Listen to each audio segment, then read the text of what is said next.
বুখারী শরীফের 893 নম্বর হাদিস, ক্বালা রাসূলুল্লাহি সাল্লাল্লাহু আলাইহি ওয়াসাল্লাম, কুল্লুকুম রাঈন ওয়া কুল্লুকুম মাসউলুন আন রাইয়াতিহি।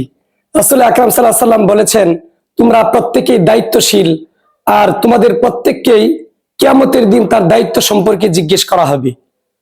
একজন মুসলমান হিসেবে আমার দায়িত্ব হচ্ছে আমি নিজে দ্বীনের উপর চলবো, হারাম থেকে বেঁচে থাকবো এবং হালাল পথে শতভাগ চলার চেষ্টা করব, এবং আমার পরিবার পরিজন এবং আমার অধীনস্থ যারা আছে, যারা আমার দায়িত্বে আছে, তাদেরকে চালানোর চেষ্টা করব। আল্লাহ রাব্বুল আলামিন বলেছেন, কু আনফুসাকুম ওয়া আহলিকুম নারা।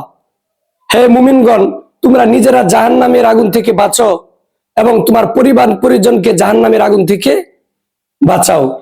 অর্থাৎ তুমি নিজে আল্লাহর বিধান ও রাসূলের তরিকা মতো চলে তোমার দুনিয়ার জীবন এবং পরকালের জীবনকে তুমি সাফল্যমণ্ডিত করো, এবং তোমার পরিবার পরিজন অধীনস্থদেরকে তুমি এই পথে চালাও।